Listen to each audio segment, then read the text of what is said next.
No, There's not that much pressure. it's gone. Hi, you're being interviewed by people in Dr. Rao's class. We're doing a presentation or a project on college relations between us and the community.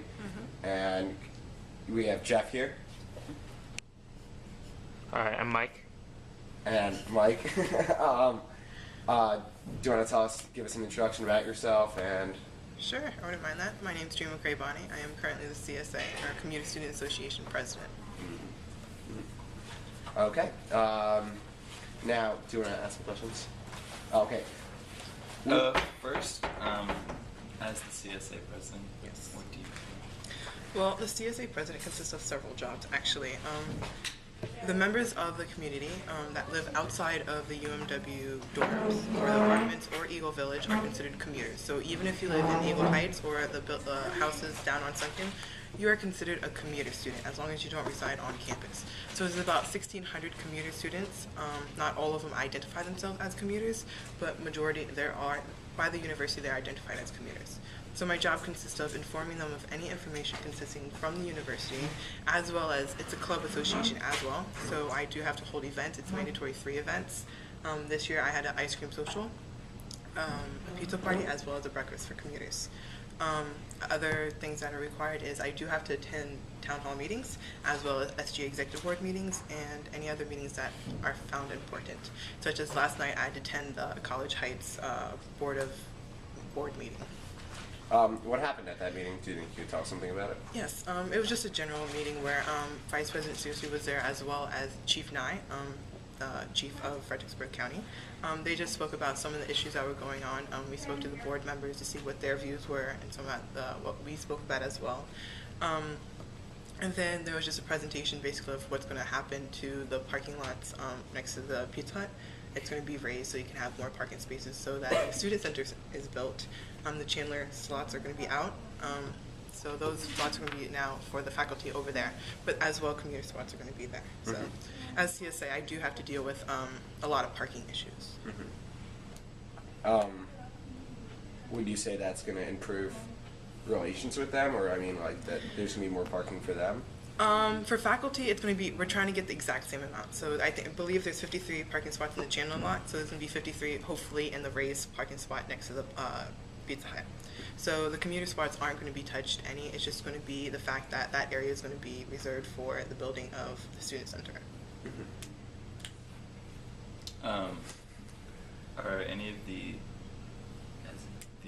relations with College Heights students and partying affected you in any way? It's not affected me personally, but it's affected the position I'm in because now I've always had to have a relationship with College Heights and any of the communities that commuters live in. But now it's more of a personal and professional level with them because I do have many commuters that live there, so I do have to work one-on-one with them. So does Vice President Searcy as well as Dean Rucker, any association or administration that has to deal with them. The issue that was concerned is that parties have been going on, and the residents living there have to, they don't like the parties that go on, which I mean is understandable, but they do have to understand that some of the students that live there do want to have party. It's college life. So the issue that had occurred was I did get exact blame that it was all commuters are the same, that all commuters live within the Fredericksburg area, but with further evidence we did show that only a small percentage lived in Fredericksburg, Spotsy. Who blamed you? It wasn't exactly me, but they blamed commuters as a general. Yeah. So then, as well as being president, I kind of took that blame personal because that's just saying that all commuters party, which we Yeah. don't. Obviously, we're just as diverse as the residential students here. It was just a general College Heights saying that all commuters that live there are partiers. So you would say it's not specifically 1 or 2 people, but you would say the whole group actually of College Heights was board members were blaming this? No, not all of College Heights was blaming this. No, It's not even the board members. Okay. There's just certain members from the community that don't understand that all commuters live within the Fredericksburg area. Me personally, I live in Lorraine. I know several people that live in Alexandria, Washington, D.C., as well as Richmond. So commuters are very vast. We don't just live in Fredericksburg, Spotsy, and maybe Prince William County.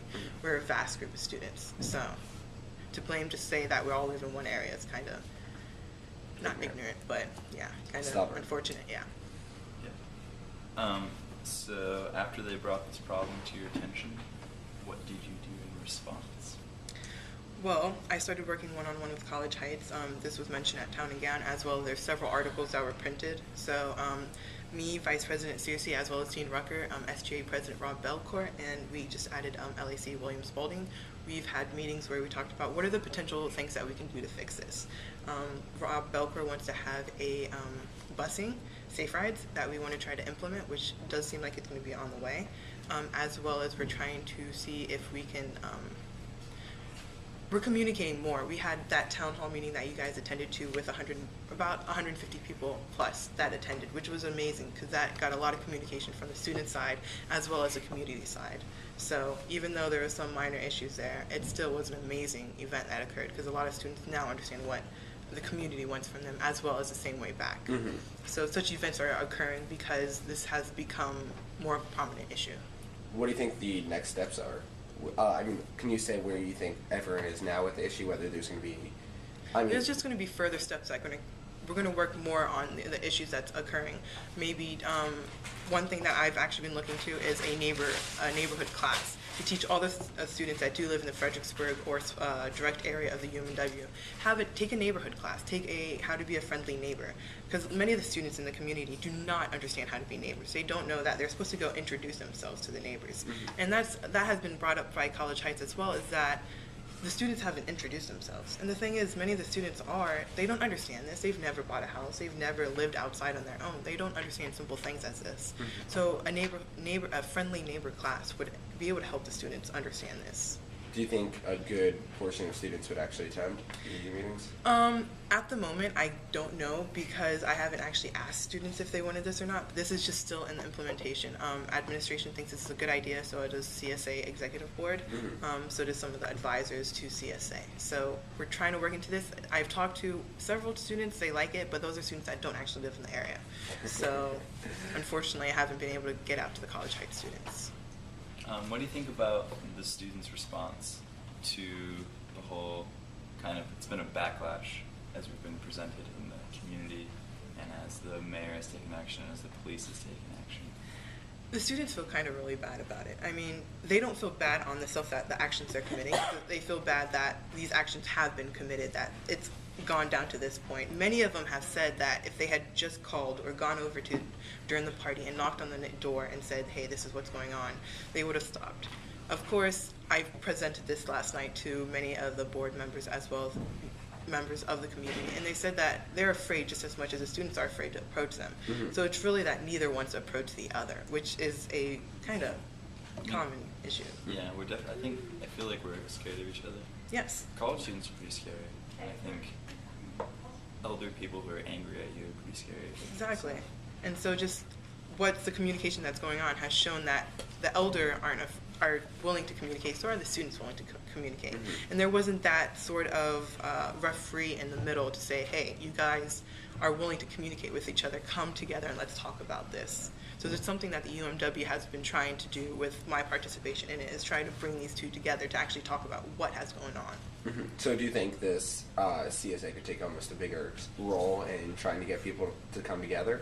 CSA has taken a big role, but so has UMW as an overall taken a big role. As I said, Rob Belcourt and Will Spalding had an amazing part in this as well. So has Vice President Searcy taken a main role of this. So it's not just that, as well as Chief Nye has taken a role in this. So it's UMW as a whole, as well as community, trying to fix this issue, because we don't want to destroy our relationship.